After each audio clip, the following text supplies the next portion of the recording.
Bismillahirrahmanirrahim. Assalamualaikum warahmatullahi wabarakatuh.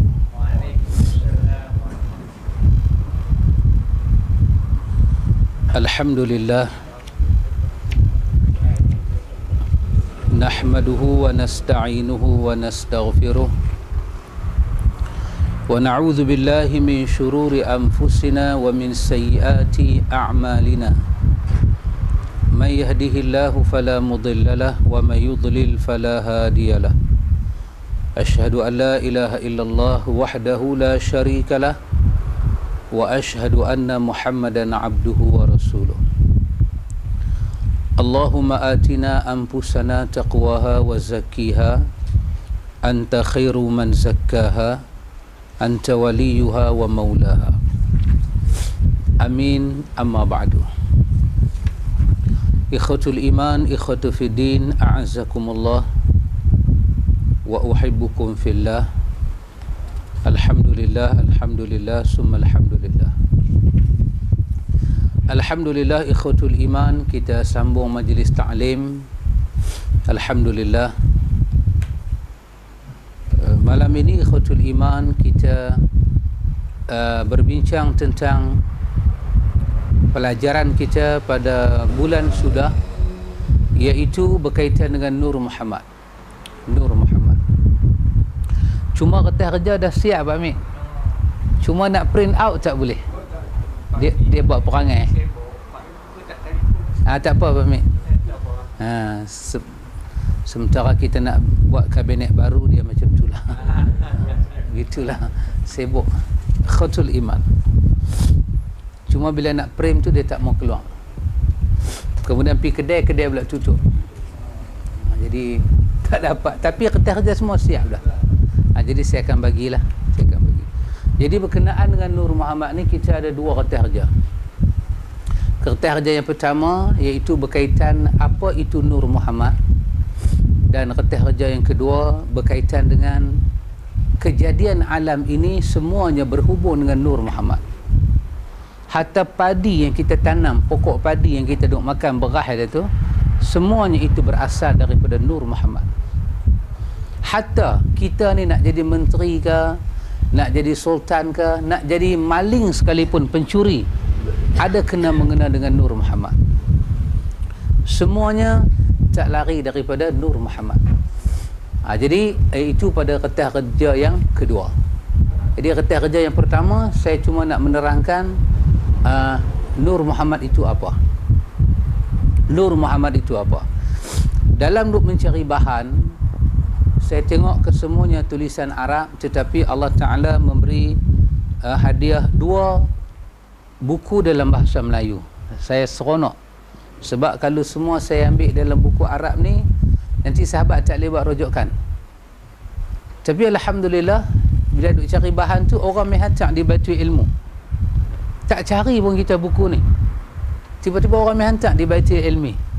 Kak Laili kita menghantar. Kak Laili menghantar suruh buat semakan, tiba-tiba kena dengan pelajaran kita. Masya Allah, Masya Allah. Jadi buku setebal ini menerangkan Nur Muhammad.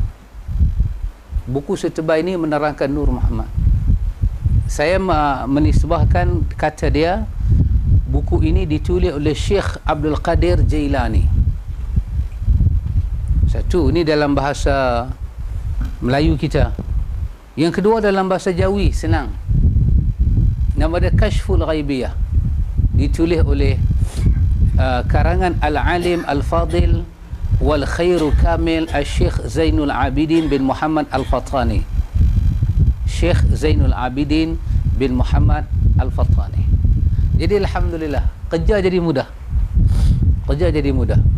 Hanya beberapa perkara yang tak ada di sini, kena merujuk kitab-kitab asal.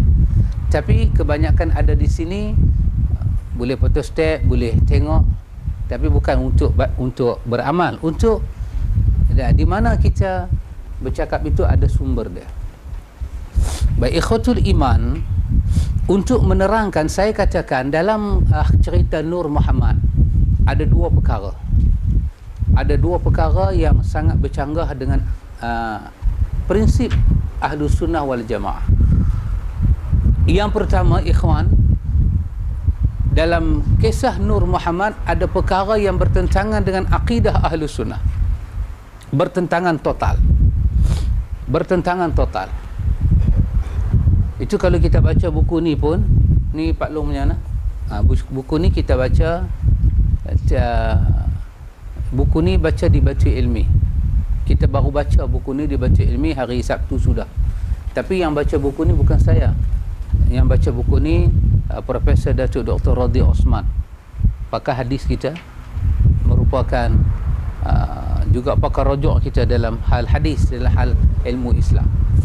Dan ambil buku ni, baca buku ni, ini sekurang-kurangnya benda asas berkaitan dengan prinsip-prinsip akidah salaf, akidah Ahlus Sunnah, ditulis oleh Imam Abu Ja'far At-Tahawi. Buku ni dinamakan dengan Aqidah At-Tahawiyah. Dia seorang bermazhab Abu Hanifah Nu'man. Apa yang dia tulis di sini, akidah prinsip dia dengan Nur Muhammad pun sangat bercanggah. Saya katakan dua perkara yang paling total. Saya nak ambil daripada buku ni dulu, menerangkan apa itu Nur Muhammad. Dua perkara yang jelas total pencanggahan. Satu, prinsip akidah. Prinsip akidah. Baik, saya katakan dalam pertemuan ni dan dalam kerja tu saya tulis dah perkara ini. Saya kemukakan 3 prinsip akidah yang disepakati oleh para ulama Ahlus Sunnah. Apabila kita bercakap akidah, kita tak boleh lari daripada 3 perkara ini. Sebenarnya banyak lagi beberapa perkara, tapi 3 perkara ni saya utarakan. Yang pertama apa dia? Apabila kita bercakap pasal akidah, dia mestilah akidah itu diambil daripada Alkitab, Al-Quran. Tak boleh satu benda kita katakan akidah tapi kita tak ambil daripada Alkitab. Salah. Salah. Apa yang ada dalam Alkitab, Al-Quran, itulah mesti menjadi pegangan akidah kepercayaan kita orang Islam. Apa yang bertentangan dengan dalil-dalil Quran, maka dia bukan akidah kita. Haram kita pakai sebagai akidah, wajib kita buang jauh-jauh. Satu. Yang kedua, apa dia sumber akidah kita? As-sunnah yang sahihah. Walaupun hadis-hadis sahih itu daripada kumpulan ahad sekalipun, janji dia sahih. Para ulama akidah Ahlussunnah tidak membenarkan kita berdalil akidah dengan hadis-hadis yang dhaif. Para ulama Ahlussunnah tidak membenarkan kita menjadikan hadis dhaif sebagai pegangan akidah. Tak boleh. Kalau hadis dhaif pun tak boleh dijadikan sumber akidah, apatah lagi yang palsu. Tak masuk akal. Yang palsu boleh, yang dhaif tak boleh. Tak masuk akal. Antara palsu dengan yang dhaif, baiklah yang dhaif. Sebab yang dhaif kemungkinan dia hadis, cuma dia tak cukup pelengkap yang sahih. Tetapi yang palsu bukan hadis, palsu pembohongan. Maka saya katakan para ulama akidah tidak membenarkan kita berpegang dengan dalil yang dhaif dalam urusan akidah. Bahkan ada perkataan dia kata haram. Haram kita berpegang dengan dalil-dalil yang dhaif di dalam akidah. Tak boleh. Kalau orang tanya kita, awak berakidah begini kenapa? Kita kata sebab ada hadis. Orang kata apa kedudukan hadis itu? Kita kata dhaif. Maka haram. Wajib hadis-hadis dhaif ni dibuang dalam akidah. Tak boleh pakai. Ini sumber kedua. Dan perkara yang ketiga dalam akidah Ahlussunnahnya ialah ijma' para salaf. Ijma' para salafus salih. Para salafus salih, ijma' mereka. Sahabat Nabi salafus salih. Apanya mereka ijma'? Yang mereka cakap semulut, yang mereka tidak berkhilaf. Itu kita pakai sebagai sumber akidah. Kenapa? Kerana para sahabat mereka belajar dengan Nabi, maka mereka lebih tahu tentang maksud ayat itu, tentang maksud hadis itu. Maka ijma' mereka kita kata laisa tafwih, laisa tanwih. Ijma' mereka, yang ijma' mereka itu tidak perkara yang mereka berselisih. Ijma' tentulah benda yang tidak selisih. Kerana Nabi pernah menyebut bahawa para sahabat tidak akan berhimpun di atas kesesatan. Sekurang-kurangnya 3 perkara ini saya sebut, Al-Quranul Karim, hadis-hadis yang sahih, syarat dia sahih. Dhaif tak boleh, palsu tak boleh. Dan ijma' salafus salih. 3 perkara ini sekurang-kurangnya kita rujuk dalam hal akidah. Ikhwatul iman, nanti bila kita berbincang tentang Nur Muhammad, kita akan tengok Nur Muhammad ini tidak melalui satu pun daripada 3 ini. Itu yang kita heran. Dia bercanggah dengan 3 ni tapi boleh jadi kepercayaan. Subhanallah. Macam mana kita nak kata Nur Muhammad itu wujud? Macam mana kita nak kata Nur Muhammad itu benar kalau dia bercanggah dengan 3 dasar akidah? JPJ kata double line tak boleh potong. JPJ kata lampu merah tak boleh langgar. JPJ kata naik kereta kena pakai tali pinggang. 3 kita langgar. Lepas tu kita kata undang-undang JPJ. Macam mana tu? Macam mana tu? Berlaku pelanggaran tapi kita hukum dia sebagai undang-undang. Baik, ikhwatul iman. Sahabat semua, perhati 3 perkara saya sebut tadi. Lepas tu bila saya cakap pasal Nur Muhammad, sahabat cuba masukkan dengan 3 perkara tadi. Supaya kita melihat sendiri di mana kebocoran dia, di mana penyelewengan tentang akidah Nur Muhammad. Jangan lupa apa zikir dia? Hasbi Rabbi Jallallah, ma fi qalbi ghairullah. Nur Muhammad, itulah Nur Muhammad. Nanti kita nak tengok macam mana nur tu terjadi. Nur tu terjadi. Baik, saya katakan tadi Nur Muhammad bercanggah dengan akidah Ahlussunnah, satu. Yang kedua, di dalam Nur Muhammad itu penuh dengan kebatilan, kepalsuan. Bahkan dibawa ayat-ayat Al-Quran untuk menyokong Nur Muhammad itu, tetapi diselewengkan terjemahan dia. Diselewengkan terjemahan dia sangat-sangat, demi Allah. Diambil ayat-ayat yang tidak ada kena-mengena, tetapi disandarkan seolah-olah Nabi menterjemahkan ayat ini kepada makna Nur Muhammad. Nanti saya akan bawakan ayat-ayat dia. Baik, sekarang ni ikhwatul iman, saya minta anda beri perhatian kepada ta'rif Nur Muhammad. Nanti dalam Nur Muhammad sallallahu itu orang selawat, antum cuba tengoklah. Saya katakan awal-awal lagi bau dia itu telah syirik. Saya pada peribadi saya menyatakan Nur Muhammad adalah satu kesyirikan. Syirik Pak Long. Apa makna syirik? Orang yang telah tahu Nur Muhammad itu wujud dengan cara yang akan saya terangkan nanti, dia masih berwirid dengan Nur Muhammad, dia masih percaya Nur Muhammad, dia masih membaca zikir-zikir yang ada unsur Nur Muhammad, saya katakan dia syirik kepada Allah. Boleh masuk dalam perkara yang mengeluarkan seseorang itu daripada Islam kalau dibuat dengan pengetahuan. Tapi kalau dibuat tanpa ilmu, ini urusan dia dengan Tuhan. Al-amru ilallah, urusan dia di sisi Allah. Tapi kita yang belajar Nur Muhammad ini, kita tidak akan berwirid dah dengan Nur Muhammad. Baik, antum tengok. Daripada buku Melayu ini, nama dia Sirul Abrar ini, dikatakan tulisan Syekh Abdul Qadir Jailani. Saya katakan mungkin Imam Syekh Abdul Qadir Jailani tulis buku ini, mungkin. Tapi dia tulis di zaman dia belum mengenal akidah Ahlus Sunnah. Sebab para imam begitulah. Imam Syafi'i sendiri ada 2 pandangan. Pandangan lama, pandangan baru.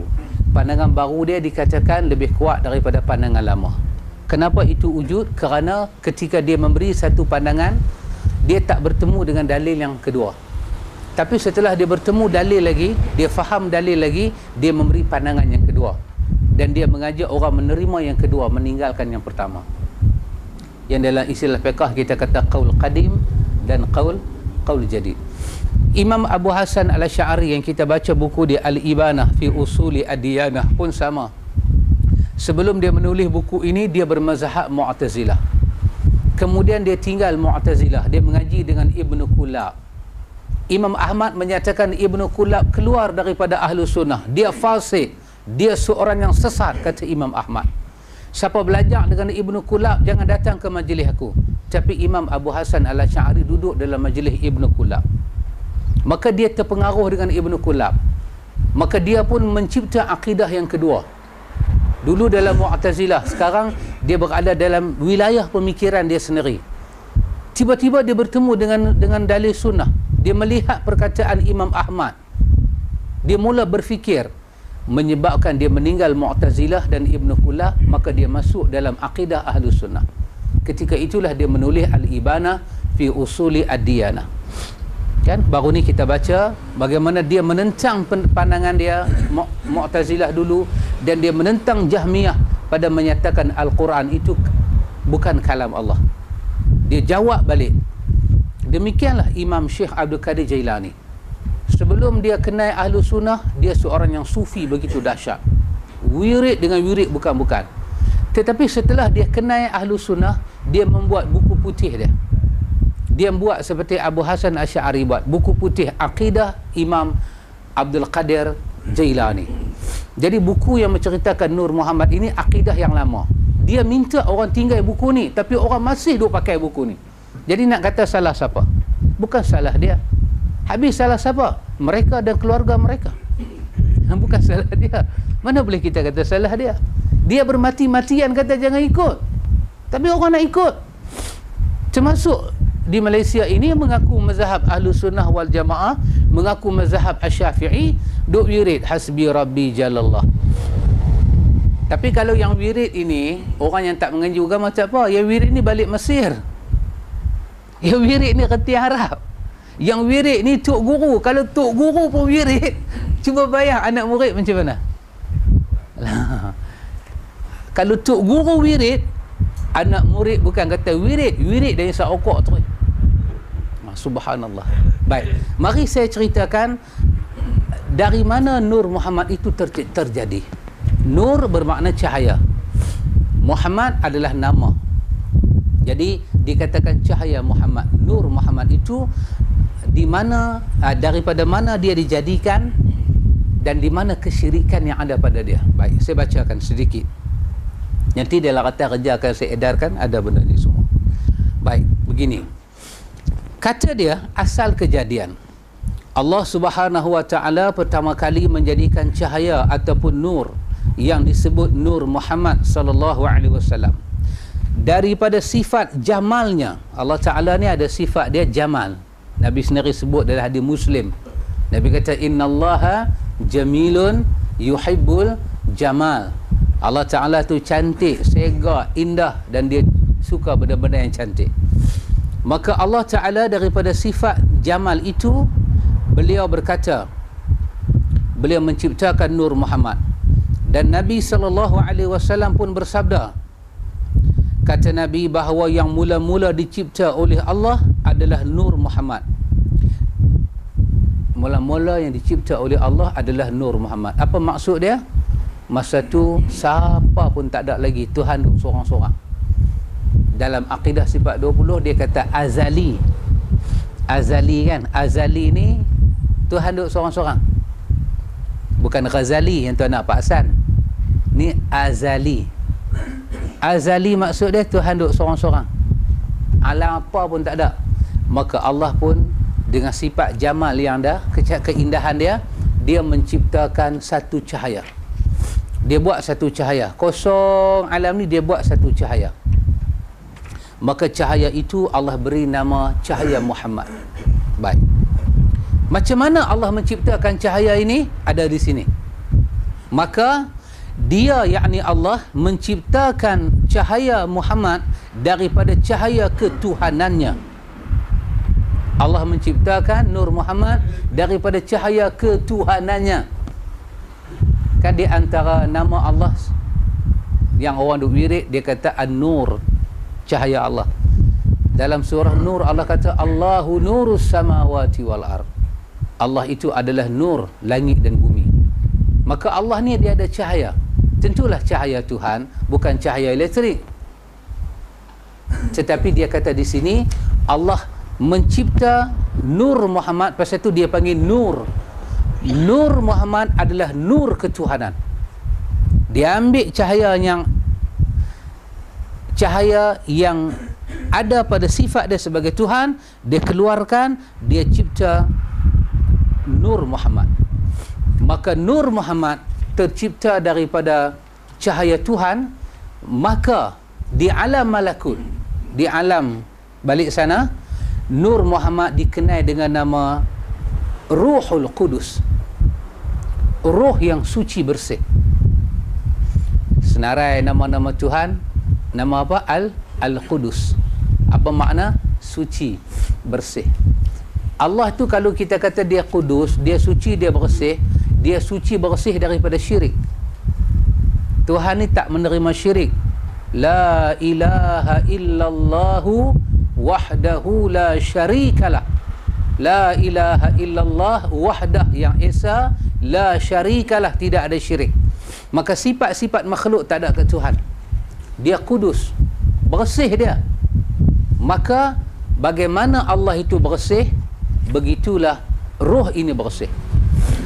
Diambil roh Al-Qudus, dicentum dengan cahaya ini, terciptalah yang kita kata Nur Muhammad. Maka Nur Muhammad tercipta daripada kesucian Tuhan dan tercipta daripada Nur Tuhan. Tapi kerana Nur ini makhluk, dia diberi nama Muhammad. Dia diberi nama Muhammad. Boleh nampak? Hafiz dengan Harith boleh nampak? Boleh nampak? Apa renyah pula? Boleh nampak? Okey. Baik, saya baca lagi sekali. Ruh Muhammadiyah adalah zat ataupun sumber segala yang wujud. Ruh Muhammadiyah ataupun Nur Muhammadiyah ini, dialah yang menjadi sumber kewujudan alam ini. Kalau tidak kerana ruh ini dan tidak kerana nur ini, maka alam tidak ada. Yang tu pada retah kerja yang kedua. Bagaimana alam ni wujud? Saya akan ceritakan satu persatu. Tapi di sini saya cuma nak cerita macam mana Nur Muhammad itu boleh ada. Macam mana Allah menciptakan Nur Muhammad. Baik, antum, ini telah menjadi akidah kaum sufi, terutama perkara ini begitu berat dalam tarikat Qadariyah, yang dikatakan tarikat yang diasaskan oleh Syekh Abdul Qadir Jilani. Mereka yang terlibat dengan tarikat Qadariyah ini, Sadatul Sufiyah ini, begitu tinggi sufi dia, mereka ni sampai pada peringkat boleh berubat. Dan saya ingat kalau kita masuk retah kerja yang kedua, saya ingat kita pun boleh berubat. Apabila orang tu sakit, kita boleh kata kepada penyakit, aku tahu asal usulmu di mana. Pada pihak mana kau melihat Nur Muhammad? Kita boleh berubat. Dan kita tengok mujarab tak mujarab lepas tu. Tapi kita tak jadi bohong, sebab dia syirik. Dia syirik kepada Allah, syirik akbar. Dalam saya duk tegang tadi, antum boleh nampak tak di mana kesyirikan dia? Syirik dia berani menyatakan Nur Muhammad itu dari Tuhan, dari diri Tuhan. Nur Muhammad itu daripada kudus Tuhan. Dia berani kata Nur Muhammad itu daripada nur Tuhan. Subhanallah. Tak apa, saya baca lagi pada antum. Baik. Dialah yang awal dan makhluk alam semesta. Allah menciptakan segala ruh daripada ruh Muhammad. Ruh Muhammad adalah nama bagi insan di alam ghaib, yakni alam kumpulan-kumpulan ruh. Dia adalah sumber dan asal segala perkara. Allah menciptakan alam kerana Allah akan menciptakan Muhammad sallallahu alaihi wasallam. Kita ni ada pun kerana Muhammad lah. Sebab Allah nak buat Muhammad. Kalau tak kerana Tuhan nak buat Muhammad, dia tak buat kita. Baik, saya katakan tadi kan, apa dia sumber akidah Ahlussunnah? Pertama, Al-Quran. Kedua, hadis yang sahih. Ketiga, ijma' salafus salih. Kan? Baik, di mana ayat Quran kita nak jumpa kalau bukan kerana Muhammad, Tuhan tak buat alam ni? Tak mana nak cari ayat tu dalam Quran? 30 juzuk ada ayat Quran. Kita tahu ayat Quran kata, wa iz qala rabbuka lil malaikati inni ja'ilun fil ardi khalifah. Ketika Tuhanmu berfirman kepada para malaikat, dia nak menjadikan di atas muka bumi ini khalifah. Dia nak buat di atas muka bumi ini penghuni dia. Inni ja'ilun fil ardi khalifah. Inni ja'ilun fil ardi khalifah. Dia tak kata inni ja'ilun fil ardi nur. Dia tak kata inni ja'ilun fil ardi ruh Muhammadiyah. Dia kata khalifah. Lepas kepada kalimah khalifah, datang nama Adam, tak datang nama Nur Muhammad. Maka kerana Allah nak menjadikan penghuni bumi ini, maka Allah menjadikan Adam.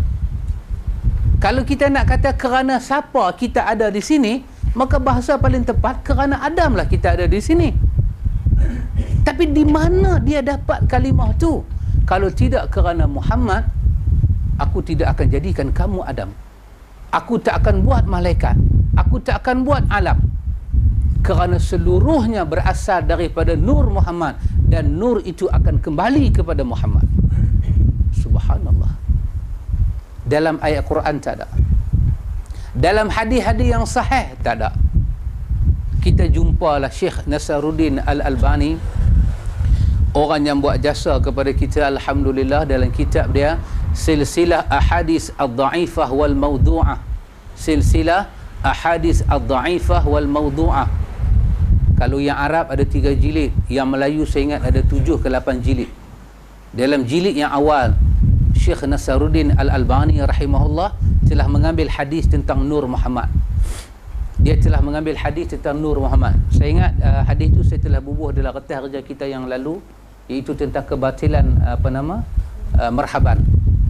Di situ ada, di mana Syekh Nasruddin ambil hadis itu yang panjang. Di akhir hadis itu ada perkataan laula Muhammad ma khalaqtuk, laula Muhammad ma khalaqtuk, iaitu berkaitan dengan Nabi Adam dikatakan buat salah. Dia minta Allah Ta'ala ampun. Tiba-tiba Nabi Adam kata, ya Allah, ampunlah dosa aku dengan berkat Nur Muhammad. Allah tanya, hang tahu mana Nur Muhammad? Adam kata, aku nampak tertulis di pintu syurga dan di arash. Maka Allah terus berfirman kepada Adam 2 perkara. Kata Allah yang pertama, qad ghafartu lak, aku ampun dosa engkau. Yang kedua, Allah kata, laula Muhammad ma khalaqtuk, kalau bukan kerana aku nak buat Muhammad, aku tak buat hang wahai Adam. Syekh Nasaruddin Al-Albani menyatakan, di sisi Imam Ibn Hibban, hadis ini adalah hadis yang palsu. Kerana di dalam riwayat ini ada seorang yang bernama Abdullah bin Muslim bin Rashad, seorang yang telah dituduh memalsukan hadis, dan terbukti dia telah memalsukan hadis daripada Al-Lais, daripada Al-Malik, dan daripada Luhai'ah. Dan kata Imam Al-Zahabi, Samsuddin Al-Zahabi dan Al-Asqalani Ibn Hajar, tidaklah menjadi keterlaluan kalau riwayat ini dikatakan riwayat yang tidak ada asal daripada hadis yang marfu', hadis yang sahih, dan tidak melampau kalau dikatakan riwayat ini riwayat yang palsu dan Nabi mengutuk dan melaknat si pembuat hadis palsu. Subhanallah. Saya katakan tadi, hadis dhaif pun tak boleh jadi sumber. Kalau satu hadis itu ulama khilaf dhaif ke sahih, kita tak pakai di dalam akidah.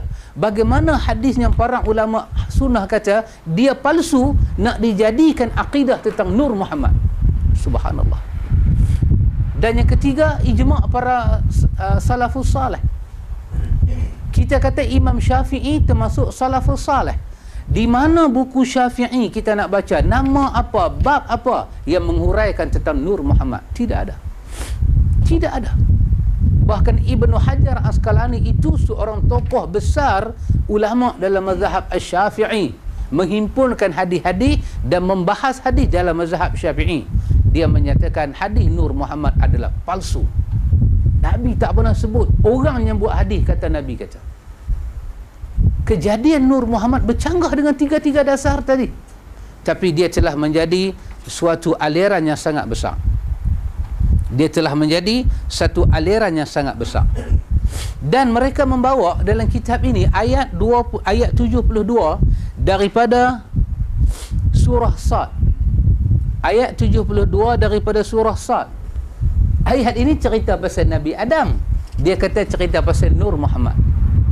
Kata dia, Allah berfirman, fa idza sawaituhu wa nafakhtu fihi min ruhi faqa'u lahu sajidin. Maka apabila telah aku sempurnakan kejadiannya dan aku tiup kepadanya ruhku, maka hendaklah kamu tersungkuk dengan bersujud kepadanya. Subhanallah. Ayat ini cerita kata fa idza sawaituhu, bila Allah Taala sempurnakan lembaga Nabi Adam, wa nafakhtu fihi min ruhi, Allah tiuplah dalam lembaga Adam itu ruh supaya lembaga itu boleh bernyawa. Faqa'u lahu sajidin, bila kamu tengok benda tu maka kamu sujudlah, tanda syukur kepada Allah. Yakni Allah suruh malaikat sujud. Dia ambil ayat ni, dia kata inilah ayat yang menyatakan wujudnya Nur Muhammad. Memang ayat Quran, siapa nak bantah ayat tu? Siapa nak bantah? Tapi dia selewengkan maksud dia. Antum tengok dalam buku yang sama ini, saya rasa lebih terang perkataan dia. Antum tengoklah. Tengok. Dia membuka bab tentang Ruh Kudus. Ruh Kudus.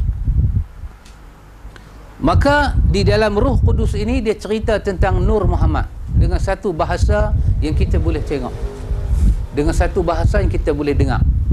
Saya bacakan kepada antum.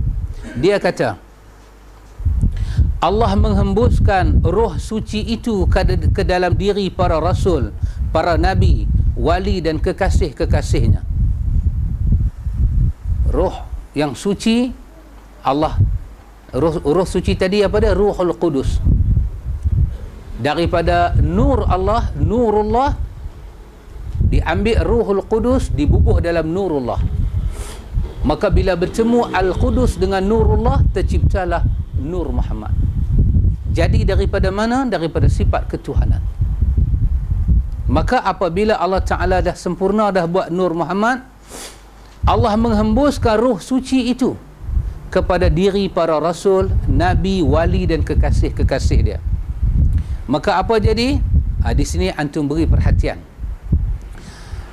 Dalam perjalanan dari tingkat paling tinggi ke tingkat paling rendah, roh suci tersebut menempuh berbagai alam atau peringkat.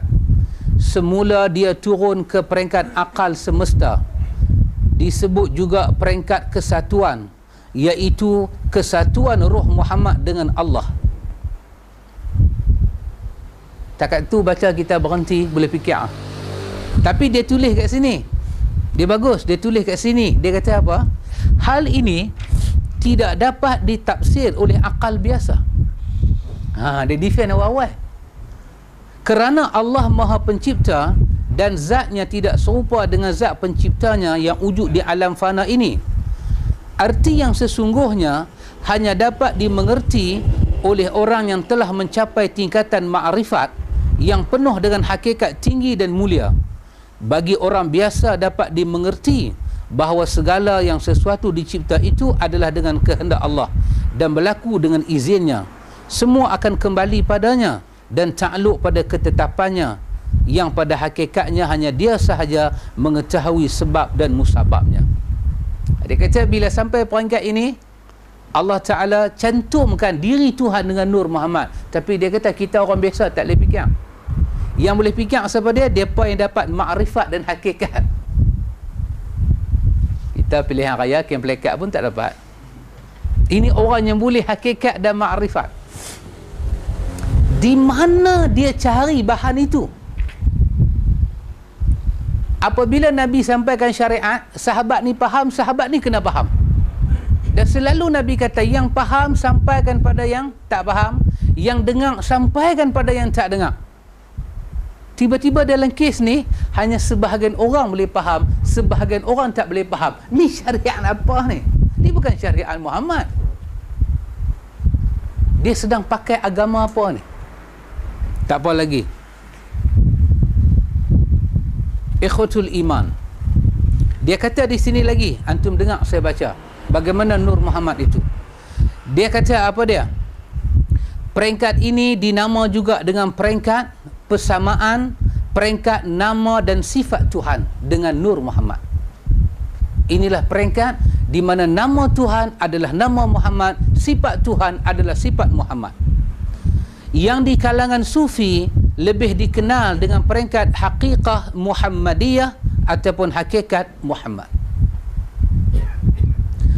Dia kata lagi, bersamaan dengan ruh suci itu, Nur Muhammad itu, telah disediakan pula dalam diri Nur Muhammad itu benih-benih keesaan Tuhan, agar Nur Muhammad sentiasa mengenali penciptanya yang esa itu. Ikhwatul iman, takat tu kita berhenti asal Nur Muhammad dia jadi macam mana. Saya ingat kita tak payah pergi ambil borang nak ambil SPM balik untuk fikir benda ni. Tak payah. Kita orang Allah Ta'ala bagi hidayah iman, hidayah Islam. Apa ni? Han nak cerita apa ni? Han nak cerita ada Tuhan nombor 2 ke? Tak usah kata kita mengaji akidah Tahawiyah ni. Kita mengaji sifat 20 pun tak boleh terima. Dalam sifat 20 dia kata wujud. Betul tak? Ni sifat 20 lah. Jangan duk pergi ambil balik. Dia saja cerita. Dalam sifat 20 dia kata Allah wujud. Apa maksud Allah wujud? Hanya Allah yang wujud. Tidak akan wujud dalam dunia ini yang seperti Allah. Allah itu wahdaniyah esa, mukhalafah lil hawadith. Dia bertentangan dengan makhluk dia. Dia tak sama. Dia tak sama. Kalau makhluk hidup dengan roh, Tuhan hidup tanpa roh. Makhluk makan, Tuhan tak makan. Makhluk tidur, Tuhan tak tidur. Makhluk lemah, Tuhan kuat. Dia mukhalafah. Itu ilmu sifat 20. Tang mana dia ambil dalam ilmu sifat 20 berlaku percentuman sifat Tuhan di antara makhluk dan Tuhan? Mana dia dapat? Ertinya sifat 20 yang dia belajar itu bukan sifat 20. Kalau mengaji akidah Ahlus Sunnah wal Jamaah, tak payah kita bincang lagi lah. Kita tolak macam kita tolak dadu karim lah. Mana ada dalam akidah Ahlus Sunnah? Nak cari tang mana? Nak cari tang mana? Tidak ada. Tidak ada. Di sini saya katakan kejadian Nur Muhammad ada unsur syirik. Ada unsur syirik. Itulah buku yang kita baca senipih itu. Kita tak baca yang terbaik-terbaik ni lagi. Senipih itu. Kita bau dia punya syirik. Bau dia punya syirik. Subhanallah ikhwan. Dalam buku ni pula Kashful Ghaibiyah ni. Ni Kashful Ghaibiyah Pak Mik. Kashful Ghaibiyah ni pula muka surat 3, antum tengok dia kata apa. Dia kata al-babul awal fil khalaqi ruh al-a'zam wa huwa nur sayyidina Muhammad wa nabi wa huwa nur sayyidina wa nabiyina Muhammad alaihi salatu wassalam. Dia kata bermula bab yang pertama pada menyatakan kejadian ruh yang agung, iaitu nur penghulu kita dan Nabi kita Muhammad sallallahu alaihi wasallam. Antum, saya ingat balik, ada satu buku juga seperti ini, nama dia Tuhfatur Raghibin. Tuhfatur Raghibin ni buku Jawi. Kata tutup guru pondok, kita tak tahu siapa tulis. Sebab penulis tak tulis nama dia. Orang dulu dia kata kalau tak tulis nama itu nisbah dia tawaduk. Lah kalau tulis buku tak buah nama bukan tawaduk, buta perut. Lah ni orang panggil buta perut. Sebab kita nak rujuk ke siapa? Nak rujuk ke siapa? Nak tanya dia bahan dia tak boleh. Dululah. Nisbah dulu kalau ada buku tak ada penulis. Dia nisbah pada tawaduk. Tetapi seingat saya masa duk belajar, banyak tutup guru kata buku ini rentak ayat dia, bahasa dia, lenggok bahasa dia sama dengan Daud Fatani. Maka kemungkinan besar buku ini Daud Fatani yang tulis. Dalam buku ini dia membahas 73 golongan yang Nabi kata 72 masuk neraka. Ketika dia membahas satu daripada 73 itu, dia membahas Syiah. Dia membahas Syiah, maka dia sebut di situ Syiah ni ada 12 pecahan mazhab. Syiah tu ada 12 pecahan lagi. Maka Syiah yang paling sesat di kalangan yang sesat-sesat. Hak lain semua tu sesat, tapi yang ni juara kesesatan. Dia pegang award kesesatan. Adalah Syiah Rafidah. Kenapa? Di mana kesesatan dia paling dahsyat? Sebab pada kalam dia, dia menyatakan roh Tuhan bergabung dengan roh Ali bin Abi Talib. Sifat uluhiyah Tuhan diberi sedikit kepada Ali bin Abi Talib. Kerana itu dalam dunia ini orang yang bernama Ali, satu Tuhan, kedua Ali. Orang lain tak ada nama Ali. Orang lain semua nama Abdul Aziz, Abdul Syukur. Ali mana orang kata Abdul Ali? Tak ada. Sedangkan Ali itu bermakna yang maha tinggi. Wa huwal aliyul azim. Allah yang maha tinggi lagi maha agung. Maka dua saja. Satu Allah itu Ali, kedua Ali itu Ali. Itu menunjukkan Allah telah menumpahkan sifat ketuhanan kepada Ali. Kata pengarang kitab Tuhfatur Raghibin, dalam banyak-banyak perkara yang kita boleh bau kata Rafidah ni sesat, ialah apabila dia mengaku ketuhanan Tuhan boleh bercentum dengan kehambaan Tuhan. Ini kekufuran. Tiba-tiba itu kita temui nur Tuhan bercentum dengan nur Muhammad. Tapi hak Syiah orang kata sesat, hak nur Muhammad orang tak kata sesat. Pasal apa jadi macam tu? Pasal dia sendiri tidak faham apa itu akidah Ahlus Sunnah. Dia tak faham. Antum tengok saya baca sikit Pak Amir, sikit. Pasal kertas kerja tak ada, dia tak boleh tumpu perhatian. Saya boleh tumpu lah pasal saya duk baca. Tapi bila tak ada, antum tak boleh tumpu perhatian. Saya kena potong-potong. Nanti lagi sekali kita baca kertas kerja. Dia setiap benda yang tak puas hati, kita boleh minta mahkamah ulang lagi sekali. SPR bagi 61 hari. Boleh, kita boleh ulang, tidak salah. Pasal orang kata kan Pak Long. Orang kata sahabat Nabi ada dua. Bukan saya kata, orang kata. Saya pun orang juga, tapi saya tak kata, dia kata. Dia kata sahabat Nabi ni ada dua jenis. Satu Abu Bakar, satu Umar. Abu Bakar ni lembut. Tak tahulah Bakar mana yang lembut ni, saya tak tahu. Abu Bakar tak lembut. Abu Bakar tak lembut. Tapi dia faham. Tak tahulah dia mengaji mana, tak tahu dia kata Abu Bakar ni lembut, sopan santun. Orang pukul pun dia gelak. Bakar As-Siddiq, dia bukan macam tu. Yang lembut ni Bakar arang kot. Bakar Siddiq tak macam tu.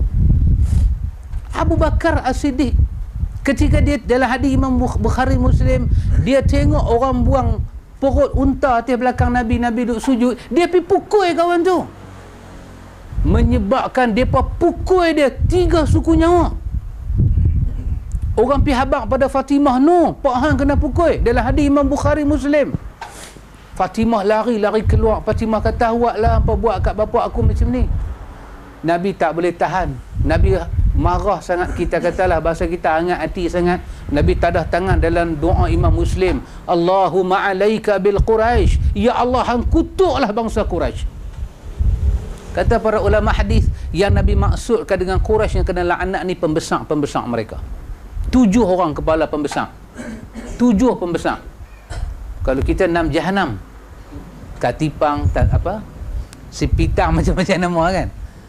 6 Jahannam, tapi ini 7 itu Allah terima doa Nabi. Mereka mati dengan kehinaan dalam perang Badar. Dalam perang Badar. Abu Bakar tak lembut dia satu orang yang warak dan takut Allah. Orang datang jumpa Abu Bakar, tolonglah aku memang salah, tapi bagilah aku pelepas. Abu Bakar kata, aku tak akan lepas hang. Undang-undang adalah undang-undang. Subhanallah, tak mana yang dia lembut tu. Dan orang kata keras ni Umar Al-Khattab. Tapi mereka tak tahu Umar walaupun dia keras, jiwa dia lembut. Umar, dalam hadis Imam Muslim, Umar datang kepada Abu Bakar. Umar kata, Abu Bakar mengucap, apa hang yang buat ni? Hang buat apa ni? Abu Bakar kata, aku tetap buat apa yang aku nak buat. Apa? Abu Bakar hantar bala tentera pergi perang dengan orang yang tak bayar zakat. Umar kata, mereka masih Islam, tak boleh perang. Abu Bakar kata, di mana Islam mereka kalau menolak satu kefarduan dalam Islam? Nabi ada kena bayar zakat, Nabi tak ada pun kena bayar zakat. Aku perang mereka kerana mereka murtad. Umar kata, tak. Di sisi hang tak, di sisi aku mereka murtad dan aku khalifah. Tuhan tanya aku kalau tak perang dengan mereka. Dihantar bala tentera perang dengan mereka. Dalam hadis Imam Muslim, Umar kata apa? Araftu annahu alal haq. Hari ni baru aku tahu tindakan dia penuh dengan kebenaran. Maka para ulama bila jadi kes-kes murtad lepas tu, para ulama menulis kitab Ridah bila Abi Bakrin, murtad tanpa Abu Bakar. lah tak ada Abu Bakar nak perang. Lah ni kita nak kata dia buat salah pun kita nak kena mesyuarat dulu. Dia dah buat salah dah, kita tak mesyuarat lagi. Yoga dah 30 tahun, hari ni baru mesyuarat. Yoga dah 30 tahun. Ini nama dia riddah bila Abi Bakar, kerosakan akidah tanpa Abu Bakar. Kita nak kata Nur Muhammad ni salah, malam ni yang kita duk bincang. Ni hak kita bincang ni, antum percaya tak kalau saya buat ceramah di masjid kena baling kasut? Percaya tak? Orang bagi ceramah lah, kata maulud Nabi, saya pergi cerita macam ni, dia nanti baling kasut dengan mikrofon, buaya dia jerak lehang. Dia nanti kata dajil betul mamak ni. Orang panggil dia ceramah, dia kata Nur Muhammad tak boleh pakai. Bapak dia betul, dia boleh marah saya macam tu. Kita baru nak bincang hari ni. Ini nama dia riddah bila Abi Bakrin, kerosakan akidah tanpa Abu Bakar. Begitulah ikhwan. Tapi tak apa, SPR bagi 61 hari. Kadang-kadang kita kena cengih macam Umar juga, lawan tetap lawan. Tapi balik pada tajuk ini. Baik ikhwatul iman, di sini saya nak bagi antum nampak Nur Muhammad itu kesesatan. Dia kata di sini, dia kata sesungguhnya telah datang pada khabar oleh bahawasanya Allah Ta'ala telah menjadikan dia akan satu pohon kayu yang 4 dahan. Boleh Pak Mik? Nampak jalan cerita dia tu. Ni dia nak main Nur Muhammad lah, tapi jalan cerita dia dulu. Antum kena warm up, kena tengok. Kita sepatutnya mengaji lepas isyak ni Pak Long, sambil mengaji ni bagi kopi. Kopi aja, kuih-kuih jangan. Dia boleh minum sikit dia, kan? Dia segar sikit. Boleh Pak Cik ni? Dia kuih jangan, saya pula terlihat. Saya tak makan. Tapi kopi tu kita boleh bagi jalan, pasal nak tarik kita punya momentum kita tu, takut dia lost memory tu. Tengok saya ulang lagi sekali. Saya baca tak habis, saya baca sikit sebab fokus kita malam ni asal kejadian Nur Muhammad. Lagi sekali kita punya perbincangan bagaimana alam ini terjadi kerana Nur Muhammad. Hatta bila kita baca ni, antum bila tengok orang tu kerja apa, antum boleh tahu dah pasal apa dia kerja tu. Di sini ada, di sini ada. Hatta dia jadi pencuri pun ada di sini. Dia jadi perompak pun, perniaga, semua ada di sini. Semua ada di sini. Hatta macam mana dia jadi kapiak ada di sini. Sangat bercanggah dengan ayat-ayat Al-Quran apabila Allah berfirman, innama amruhu iza arada syai'an ay yaqula lahu kun fayakun. Ayat 82 surah Yasin. Sesungguhnya urusan Allah itu apabila dia nak menjadi, dia berkehendak pada sesuatu, dia berkata jadi, maka jadilah. Tetapi di sini setiap kejadian dalam alam ini bukan Tuhan kata kun fayakun, tapi semuanya dinisbah pada Nur Muhammad. Jadi bila saya baca buku ni, saya baru teringat pakcik cerita kat saya. Tokoh-tokoh sufi dia pun suka pegang bunga ros, bunga mawar. Dia pun suka bunga mawar. Rupanya bunga mawar ni sangat tak boleh lari dengan Nur Muhammad. Warna bunga mawar itu adalah warna Nur Muhammad. Kelopak dia tu. Ni kita tengok. Di antara bunga yang pertama dibuat daripada peluh Nur Muhammad adalah bunga mawar. Sampai Eliket pun faham. Sekuntum mawar merah, sebuah puisi. Dia pun mengaji Nur Muhammad kawan ni. Jadi siapa yang suka Nur Muhammad adik-beradik Eliket? Kita tak suka Nur Muhammad, kita tak pakai Nur Muhammad. Tapi kita nak tahu apa itu Nur Muhammad. Baik ikhwatul iman, saya sikit lagi saya sambung, sikit aja. Baik, saya ulang lagi. Bahwasanya Allah Ta'ala telah menjadi ia akan satu pohon kayu, bagi pohon kayu itu 4 dahan, bukan ranting, dahan. Maka dinamai akan dia, Allah Ta'ala bagi nama pada pokok yang 4 dahan ni dengan 2 nama. Dipanggil syajaratul muttaqin ataupun syajaratul yakin. Dia ada 2 nama. Ayat Maidah, ni bagus. Alhamdulillah, alhamdulillah. Boleh. Bagi. Bubur camca pula dah. Teh boleh. Sambil itu boleh minum. Cina kata yap sing. kan. Ini betul-betul hauliau orang kata. Betul. Tapi fokuslah kena nak minum teh tu, fokus. Baik. Kemudian telah menjadikan dia akan Nur Muhammad di dalam hijab. Baik. Di sini pula dia kata Nur Muhammad dibuat dalam hijab. Dalam satu apa nak kata? Kan pernah tengok tak orang kalau dia bagi apa? Dia suka bagi hadiah kahwin ke? Dia nanti bubuh apa gambar orang kecil-kecil duk menari, lepas tu cukup dengan cermin dalam tu. Lepas tu benda tu boleh berpusing. Saya tengok dah Pak Cik. Di London banyak macam tu. Musim snow. Kalau musim snow kan, dia nanti dua patung tu dia boleh duk menari kan. Dia cukup dengan cermin. Yang tu nama dia hijab. Nur Muhammad dibuat dalam hijab. Daripada jauh kita boleh nampak dia, tapi dia dihijab. Kita nak sentuh dia tak boleh. Allah Ta'ala hijab Nur Muhammad. Nur Muhammad ini ikhwan, dia kata dibuat daripada permata yang sangat putih seumpama rupa burung merak. Cantik tak? Burung merak ni sebuah cantik. Cuba tengok merak, bukan merak buih, tu kalang kabut punya merak. Ini merak betul. Burung merak ni dia buka sayap dia tu, cantik, ekor dia cantik. Di sini dia bukan nak menghina, dia nak menisbah kecantikan Nur Muhammad itu. Tadi dia buat daripada nur ketuhanan dan Roh Kudus bercentum, maka cantik dia kita tak boleh nak cerita macam mana, cuma kita boleh kata seperti rupa burung merak. Cantik. Paknya pernah tengok burung merak dia buka sayap dia? Cantik. Sangat. Pasal tu orang nanti katakan, dia ni merak betul ya.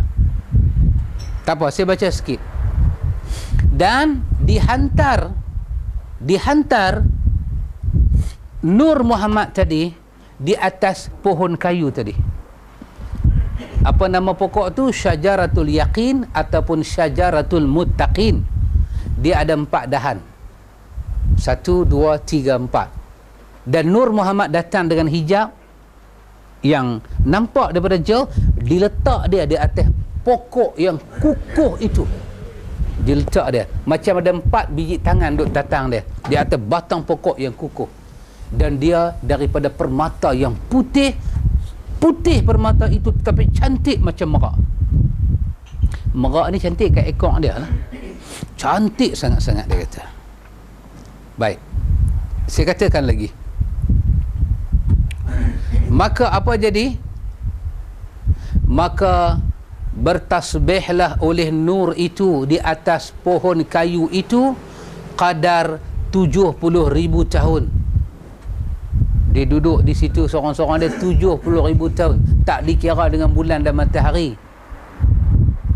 Pasal masa tu tak ada siapa, malaikat tak ada, apa tak ada, bumi tak ada, yang ada Tuhan dengan dia. Berapa lama? 70,000 tahun dia bertasbih saja. Kemudian Allah menjadikan di hadapan Nur Muhammad ini cermin kemaluan. Cermin kemaluan ni maksudnya cermin, bila dia tengok cermin tu dia rasa dia malu. Mungkin kerana nikmat Tuhan banyak kat dia.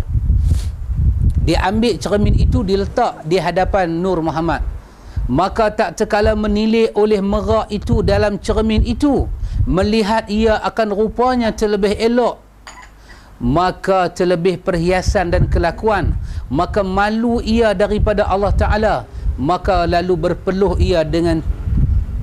berpeluh ia titik daripada peluhnya 6 titik. Saya berhenti dekat tu dulu. 6 titik. Jadi antum boleh nampak tak macam mana Nur Muhammad punya gah? Saya tanya balik antum, daripada mana Nur? Kenapa saya ayat kosong? Dia pun ayat teh. Apa tu? Saya ayat kosong, dia pun ayat teh. Bismillah. Ayat kosong lah. Tak apa belum. Baik. Jadi kalau saya tanya bagaimana Nur Muhammad itu wujud, pertama sekali Nur Muhammad itu wujud daripada permata yang sangat putih. Soalan kita, kenapa permata itu putih? Kerana itu gabungan di antara nur Allah dan Ruhul Qudus. Cantum. Ruh Allah dengan nur Allah bercantum, dia jadi satu permata yang sangat putih, seperti kecantikan yang ada. Dia putih tapi dia cantik. Macam mana merak? Macam mana merak bila buka kita boleh bayang dia cantik macam mana. Kemudian Allah Ta'ala buat satu pokok kayu yang kuat, ada 4 dahan yang kukuh, maka nur itu dibuat dalam satu hijab, diletak di atas pokok yang ada 4 dahan. Bila letak di situ, dia bertasbih selama 70,000 tahun. Tuhan dengan dia. Maka lepas tu Tuhan buat satu cermin, letak depan dia. Macam mana bentuk dia, wallahu ta'ala alam. Kerana mereka tak cerita, kita pun tak berani tambah. Tapi di sisi kita, seperti kata Syekh Albani, riwayat ini kesemuanya palsu. Riwayat ini kesemuanya palsu. Dalam akidah, yang dhaif pun tak boleh pakai, apatah lagi yang palsu. Kita cerita ni dengan tujuan kita nak membetulkan balik. Kemudian Nur Muhammad ini tengok diri dia pada cermin, dia malu. Maka bila dia malu kat Tuhan, keluar ayat peluh. Keluar ayat peluh. Berapa banyak? 6 titik. Kita kalau peluh berapa banyak belum? Banyak. Tak terkira. Tak terkira. Nur Muhammad ni dia peluh 6 titik. Baik, daripada 6 titik peluh ni, mulalah alam tercipta. Mulalah alam tercipta. Baik, daripada 6 peluh ni jadi 6 benda. Peluh yang pertama jadi apa? Jadi Abu Bakar, ruh Abu Bakar. Peluh yang pertama. Jadi Abu Bakar bukan berasal daripada Adam. Abu Bakar, ruh dia berasal daripada Nur Muhammad. Ya, Nur Muhammad. Jadi hadis yang Syekh Albani simpan dalam kitab dia, Syekh Albani buat lagi satu kitab, nama dia Silsilah Ahadis As-Sahihah. Tadi hadis-hadis palsu, ni Syekh Albani buat satu kitab asing, nama dia Silsilah Ahadis As-Sahihah. Silsilah hadis-hadis yang sahih. Dalam kitab ini Syekh Albani bawa satu hadis yang sahih, di mana Nabi bersabda, Nabi kata, kullukum min banu Adam wa Adamu min turab. Kamu semua daripada anak cucu Adam, dan Adam daripada tanah. Adam daripada tanah. Tapi dalam kes ini, Abu Bakar bukan berasal daripada Adam. Abu Bakar dibuat dulu daripada Adam. Abu Bakar dibuat dulu daripada Adam. Sebab bila Nur Muhammad ni berpeluh, peluh yang pertama, langit malaikat apa tak ada lagi, tercipta ruh Abu Bakar. Kemudian tercipta titik kedua ruh Umar, titik ketiga ruh Osman, titik keempat adalah ruh Ali bin Abi Talib, maka titik kelima bunga mawar. Nampak pakcik kedudukan bunga mawar? Orang sufi dalam dunia kesemua pegang bunga mawar. Tak percaya tanya pakcik. Dalam bab ni pakcik lagi tahu daripada saya. Pasal pakcik tengok tokoh sufi dunia.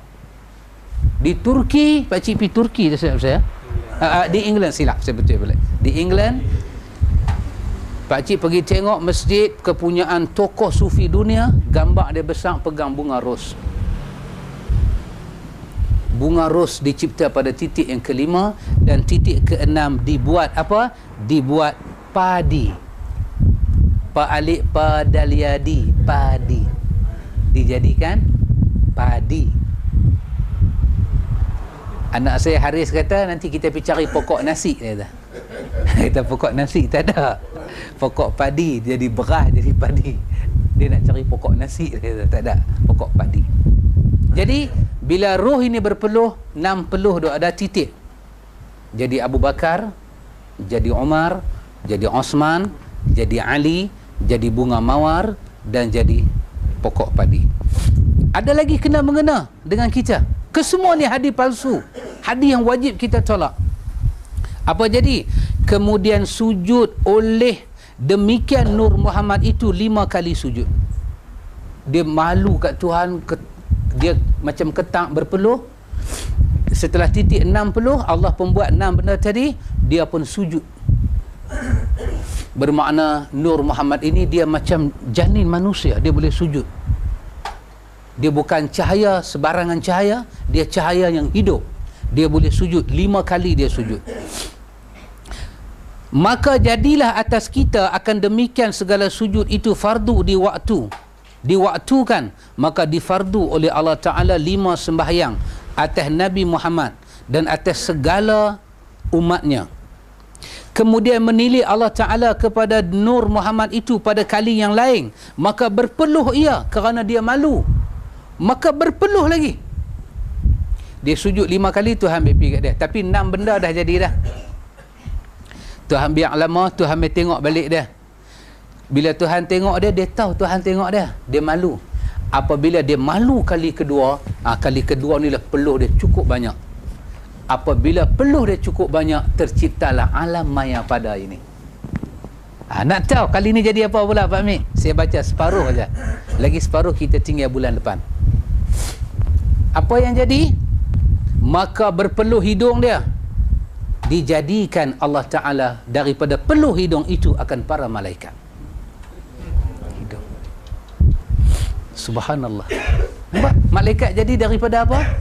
Peluh Nur Muhammad. Hadis Aisyah kata dijadikan malaikat daripada nur. Dia kata Nur Muhammad lah tu, daripada nur di hidung. Dahsyat penyelewengan. Maka peluh pula mukanya dijadikan daripada peluh muka itu arash, kursi, lauh mahfuz, kalam, matahari, bulan, alam hijab, bintang dan barang yang ada di seluruh langit. Itu daripada peluh muka. Planet-planet tercipta.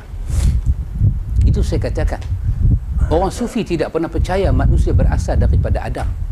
Manusia berasal daripada Nur Muhammad. Pasal itu mereka berzikir dengan zikir ini, Nur Muhammad sallallahu. Jadi bila mereka sebut Nur Muhammad sallallahu, antum bayang bagaimana dia perah otak dan hati dia. Dia bertauhid dengan roh tu, dia bertauhid dengan nur tu. Kalau ini tak dinamakan syirik dan kepalsuan, apa nama kita nak buh? Apa nama kita nak buh? Dalam hadis Imam Muslim, Nabi kata apa? Arash Allah di atas ayak. Arash Allah tinggi itu berada di atas ayak, di atas langit yang tinggi. Mereka kata tak, arah berasal daripada peluh. Itu ayat peluh Nur Muhammad lah tu. Subhanallah. Apa lagi? Berpeluh dada dia. Dada dia pun berpeluh. Maka daripada peluh dada dia diciptakan para nabi dan rasul dan segala ulama, syuhada dan salihin. Tengok, kita bila tengok ulama-ulama ni, kita boleh kata aku tahu asal usulmu. Kamu daripada peluh dada. Dia pun boleh terkejut lagi dah. Hang tahu aku daripada dada? Ya, kamu dijadi daripada peluh dada. Jangan main-main dengan aku. Aku tahu saya usul hang. Tengok. Berpeluh belakang dia. Daripada peluh belakang dijadikan Baitul Ma'mur, Kaabah, Baitul Maqdis dan segala masjid-masjid dalam dunia. Semua dibuat. Berpeluh pula dua kening dia. Dua kening dia peluh. Dijadikan daripada peluh kening akan umat Muhammad segala mukmin laki-laki dan yang perempuan. Maka saya tahu asal usul pakcik. Aku tahu asal usul kamu daripada peluh dua kening. Betul Pak Long? Kita ni daripada peluh kening. Kamjat betul dia ni. Kata Ibnu Hibban dalam Sahih Ibnu Hibban, apabila kita baca hadis palsu, kita kena baca dengan nada memperolok-olokkan dia.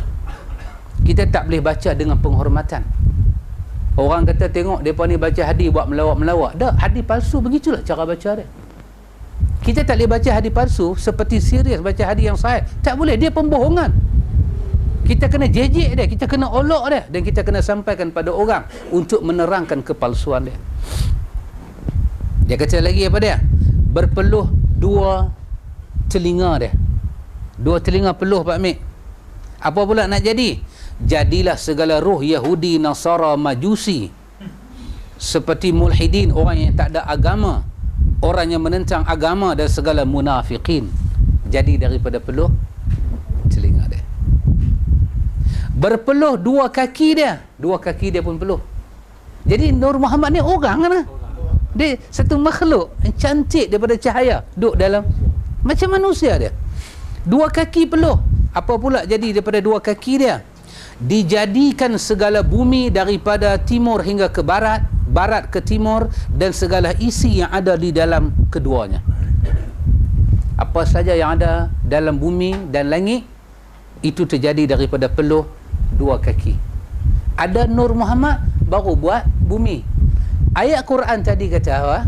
Adam duduk dalam syurga, langit bumi dah ada, baru Allah berfirman inni ja'ilun fil ardi. Quran kata bumi dah ada, baru buat Adam. Di sini dia kata bumi apa tak ada lagi, buat Nur Muhammad dulu. Daripada peluh kaki dia jadilah bumi. Kemudian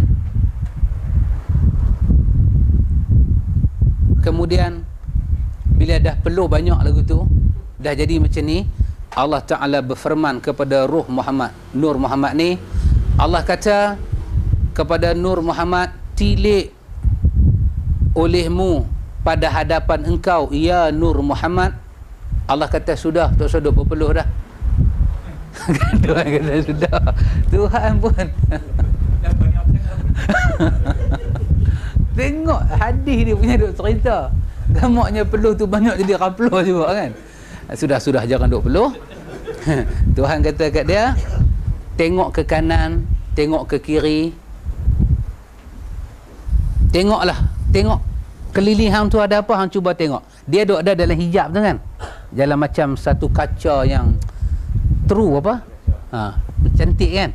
Allah kata tengok keliling hang. Maka tiba-tiba melihat ia pada hadapannya nur.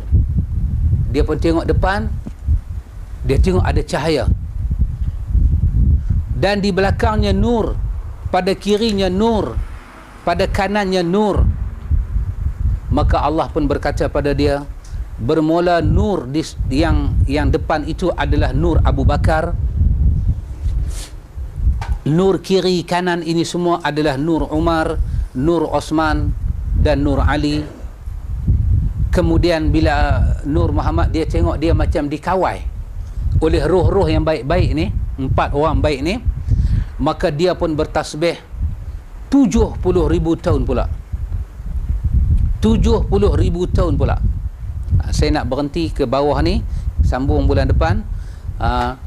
Ada satu pasal pula, kita ni rezeki dapat banyak mana, boleh kahwin dengan siapa, kerana kita diperintah, roh-roh kita ni diperintah pergi tengok roh Muhammad tadi ni.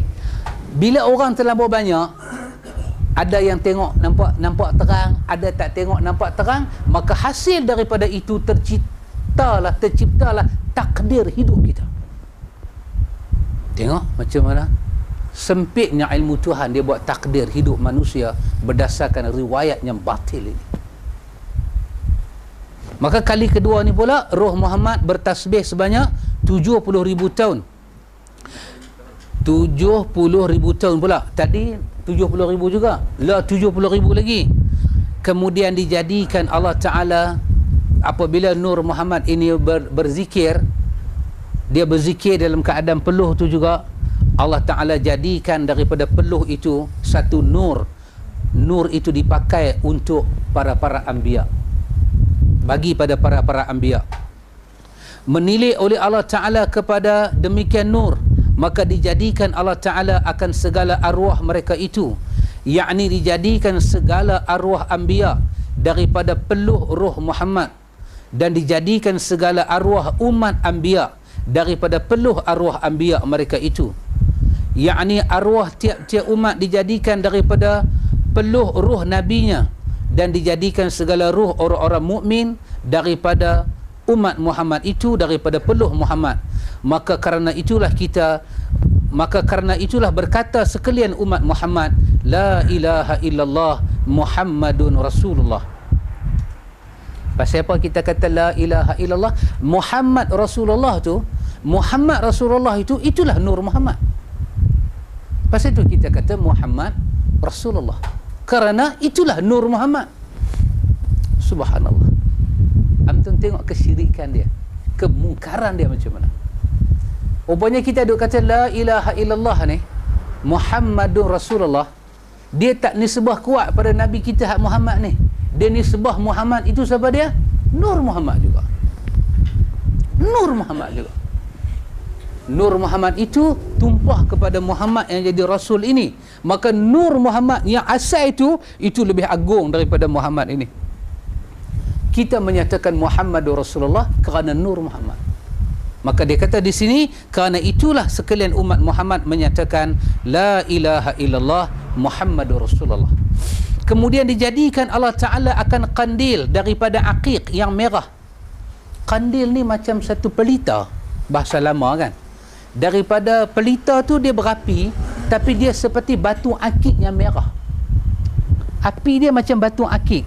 Maknanya cahaya dia tu tak menyakitkan orang, cantik. Cahaya dia sangat cantik. Dilihat orang akan zahirnya itu daripada batin. Satu cahaya cantik, tapi dia macam boleh nampak sampai ke dalam api itu ada apa. Dia macam transparent macam tu. Kemudian dijadikan rupa Muhammad itu seperti rupanya di dalam dunia ini. Kemudian dihantar akan dia dalam kandil itu, maka berdirilah ia dalam kandil itu seperti berdiri dalam sembahyang. Okay, anda nampak? Allah Ta'ala buat satu kandil, satu macam pelita cemeni, tahu tak pelita cemeni? Kan kita jenis nak menyala, dia bubuh satu cermin, bila nak tutup dia buah kotak gerabi, dia padam sendiri, dalam dia ada minyak. Jadi itu dikatakan kandil, tapi dia daripada akik yang merah, batu akik yang merah, cantik, batu mutiara yang merah. Dia dalam cermin yang transparan macam tu. Maka Allah Ta'ala ambil Nabi kita Muhammad, Allah jadikan Nabi kita Muhammad daripada ruh Muhammad tadi ni, cipta Nabi Muhammad dalam bentuk tubuh badan Nabi Muhammad seperti rupa Nabi Muhammad yang diutus jadi Nabi. Allah ambil Nabi Muhammad tu bubuh dalam cemeni tu. Tapi kita boleh tengok dia, walaupun dia api tapi transparan, kita nampak jelas, cantik. Nur Muhammad duduk balik sana, Muhammad kita duduk balik sini. Apa jadi? Maka berdirilah Nabi kita Muhammad dalam cemeni tadi ni seperti berdiri orang sembahyang. Kemudian berkeliling segala arwah anbiya dan lainnya pada keliling kandil Nur Muhammad itu, maka mengucap tasbihlah mereka dan mengucap tahlillah mereka kadar 100,000 tahun. Jadi Nur Muhammad kita ni, Nabi Muhammad duduk dalam cemeni itu, dia jadi macam center, macam Kaabah. Roh Nabi semua duduk tawaf dia. Berapa lama? 100,000 tahun. Kemudian menyuruh Allah Ta'ala akan tiap-tiap arwah itu hendak menilik oleh mereka itu kepadanya, maka menilik mereka itu padanya. Okey, di sinilah jadi takdir manusia dicipta. Rupanya Nabi Muhammad juga bukan daripada Adam. Adam tak main lagi masa ni. Nabi Muhammad dah ada. Demi Allah, hadis ni hadis palsu. Demi Allah, wallahi wa billahi wa tallahi, hadis ni batil, mungkar, palsu. Hadis tong sampah. Hadis ni hadis tong sampah betul-betul. Merosakkan akidah Ahlus Sunnah wal Jamaah. Nak cari tak mana dalam Quran kisah ni? Sebelum ada kisah Nabi kita Muhammad, ada kisah Adam dijadikan. Tak ada pun cerita lagu ni. Hadis sahih tak ada, ijma' sahabat pun tak ada. Tiba-tiba wujud adalah dia yang mungkar ini, dijadikan zikir. Maka Allah Ta'ala pun panggil makhluk-makhluk yang jadi daripada peluh-peluh tadi ni semua, termasuk kita ni kan, orang mukmin lelaki-lelaki, termasuk Yahudi Nasara ni semua, dengan Kaabah, dengan Baitul Ma'mur, dengan pokok padi, bunga mawar, semua panggil. Hampa lah ni pi tengok, ada satu makhluk yang nama Muhammad dibuat daripada Nur Muhammad. Pi tengok pula dia dalam satu kandil. Nur Muhammad duduk ada di atas pokok tadi ni. Muhammad yang nak jadi Rasul akhir zaman tu dibuat daripada nur yang cantik tadi ni dalam rupa Muhammad. Hampa pi tengok dia. Maka bila orang ramai semua kita ni pi tengok, maka nasib kita tergantung takat mana kita tengok dia. Saya baca satu aja, had lain bulan depan. Satu aja, apa dia kata? Dan setengah daripada mereka itu orangnya melihat akan kepalanya. Ramai kita pun ada, pasal kita buat daripada peluh apa tadi? Kita daripada peluh mana? Kening. Kita kening, orang beriman kan. Kalau Yahudi daripada mana? Telinga. Yahudi telinga, pasal tak dengar kata telinga. Kita kening. Kita pun pi di kalangan kita ni duk tengoklah Muhammad dalam cemeni ni, cantik ni, tengok kita nampak tang kepala dia Pak Mik. Tak nampak betul pasal api tu kan dia naik turun, cap nampak kepala dia. Maka siapa yang nampak kepala Muhammad, maka jadilah dia khalifah dan sultan antara segala makhluk. Tak dia dah tertutup.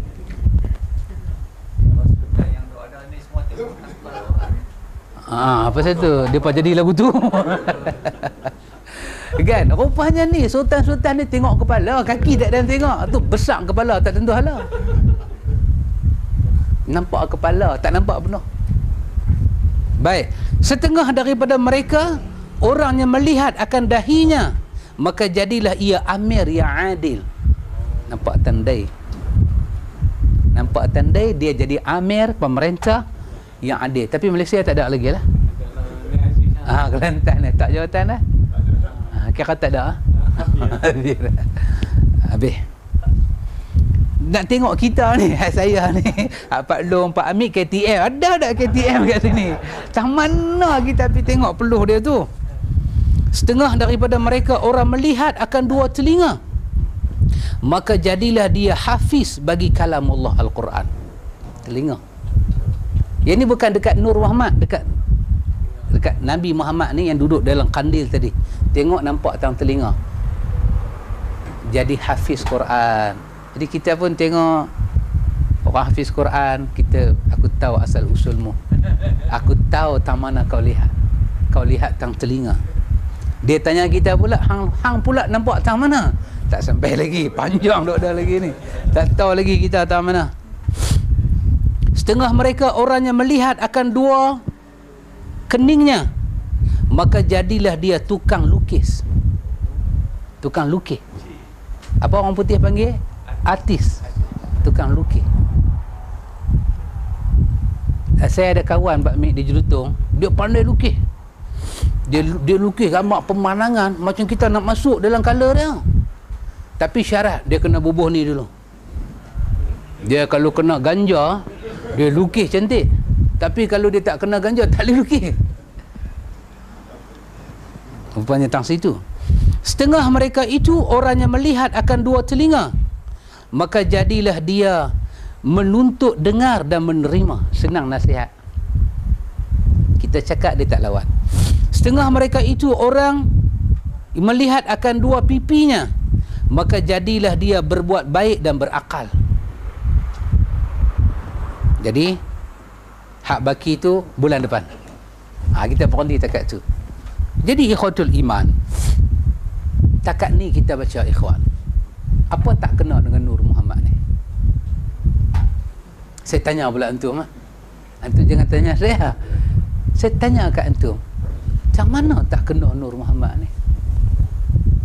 Satu, tak kena dia, cerita dia tak ada dalam Quran. Satu. Yang kedua, apa yang Quran kata tentang ayat Yasin 82 itu, innama amruhu iza arada syai'an ay yaqula lahu kun fayakun, bertentangan dengan Nur Muhammad. Allah kata iza arada syai'an, amruhu, kerja dia, kemahuan dia, iza arada syai'an, apabila dia iradah, dia berkehendak pada satu benda, ay yaqula lahu kun, dia menyatakan kun. Bukan dia kata idza arada syai'an ay yaqula lahu bi Nur Muhammad fayakun. Tak. Bila dia nak buat apa, dia kata jadi. Tak masuk akal cerita ni. Dan Quran bagi tahu, rukun iman bagi tahu kita kena beriman dengan takdir. Lah ni nak beriman apa dengan takdir? Dah roh kita nampak telinga dia. Nak buat aku mana? Aku jadi macam ni nak ubah aku mana? Bukan kita boleh buat U-turn nak pulang balik ke alam arwah, balik sana nak tengok tempat lain. Kita pun nak tengok juga yang jadi raja tadi. Tak mana raja? Raja pergi tengok kepala.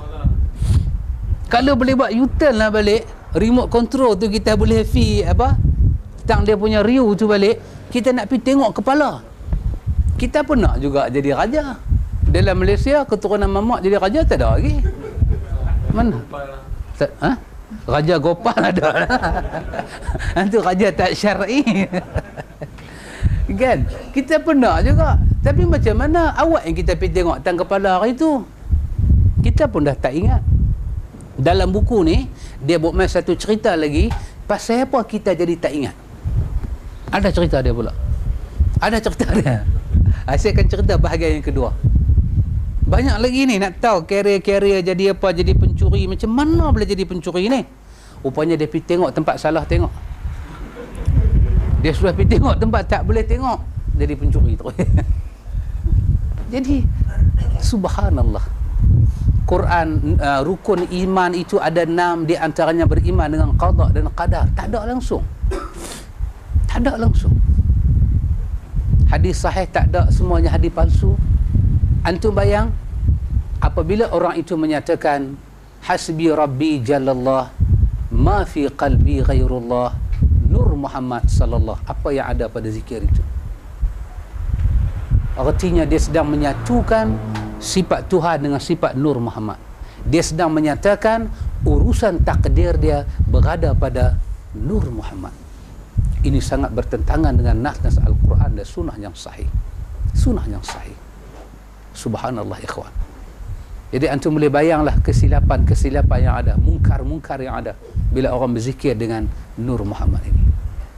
Jadi pada bahagian yang kedua, saya akan sambung lagi pekerjaan-pekerjaan kita yang tercipta daripada Nur Muhammad ini. Nur yang sangat bersih, nur yang tidak menerima syirik. Seperti mana Allah tak menerima syirik, Nur Muhammad juga tidak menerima syirik. Baik ikhwan, ada soalan nak tanya?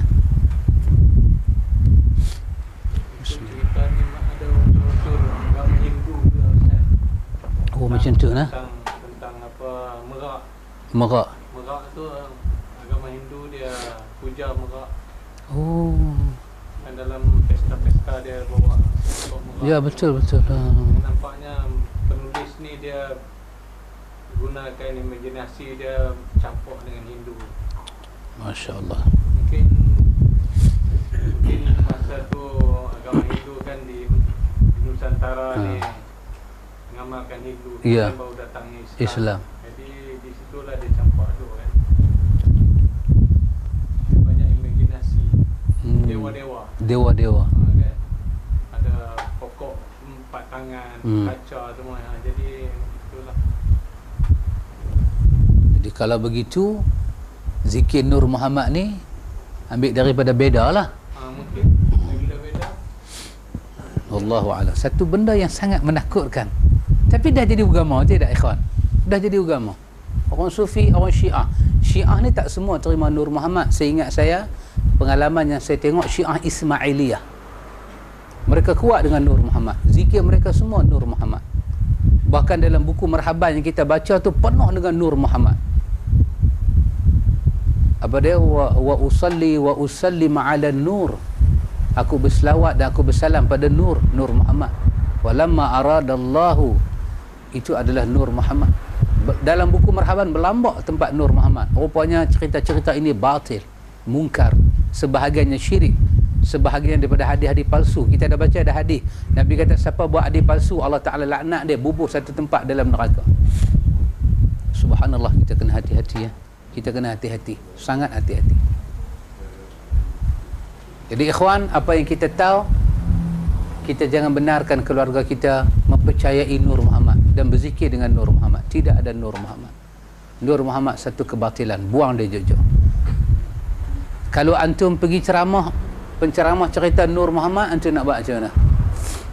Dua keadaan lah. Sama ada bangkit terus, dia sedang menceritakan kepalsuan, tambah dengan cerita Pak Cik tadi, kemungkinan daripada agama-agama Hindu, agama dewa-dewa, percaya benda tak tentu halal. Sama ada kita bangkit terus kita balik, ataupun kita tunggu sampai habis kita bertanya.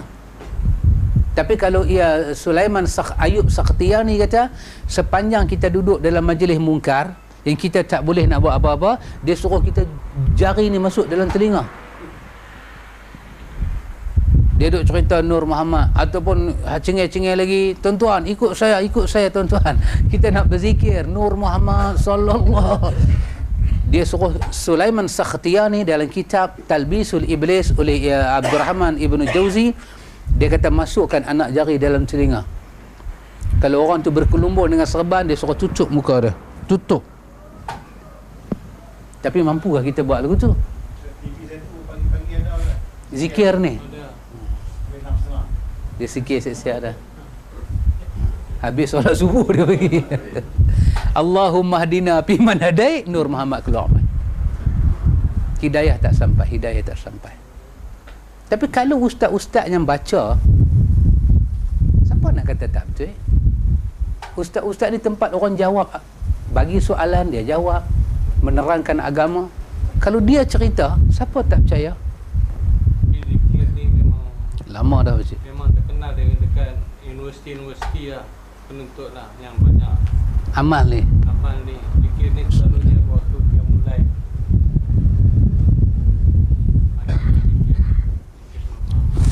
Masya Allah. Kena hati-hati. Kamu ada di universiti, tegakkan akidah Ahlussunnah. Tapi kadang-kadang kena taqiyah jugalah jadi Syiah. Kalau dia nak buat universiti kita, huru-hara. Pasal tu kita kata tukar, dia tak mau tukar. Maksud saya tukar akidah. Tukar daripada akidah kalang kabut kepada akidah Ahlussunnah wal Jamaah. Orang kata ini kalilah, jawapannya lain kalilah. Tapi akidah tak boleh ini kalilah. Sekarang juga kita kena tukar. Pasal Quran kata illa man atallaha biqalbin salim. Kena datang bertemu Allah dengan akidah yang selamat. Akidah yang selamat kena datang. Akidah yang tak menerima syirik.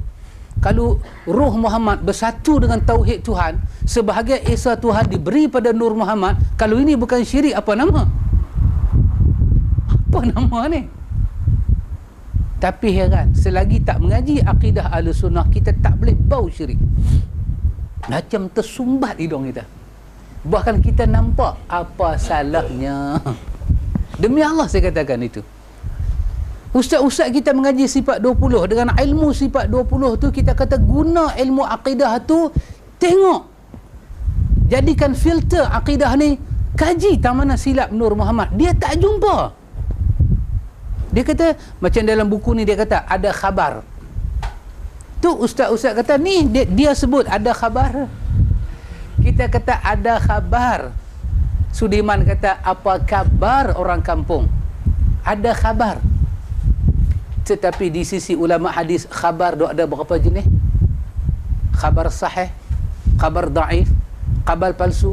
Dan akidah Nur Muhammad ni masuk bab akidah. Boleh terimakah kalau khabar itu daif ataupun palsu?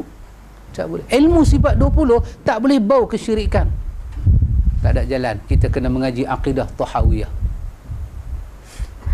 Saya dalam buku yang saya buat tu, yang tak photostat tu, risalah, saya memasukkan perkataan Imam At-Tahawiyah.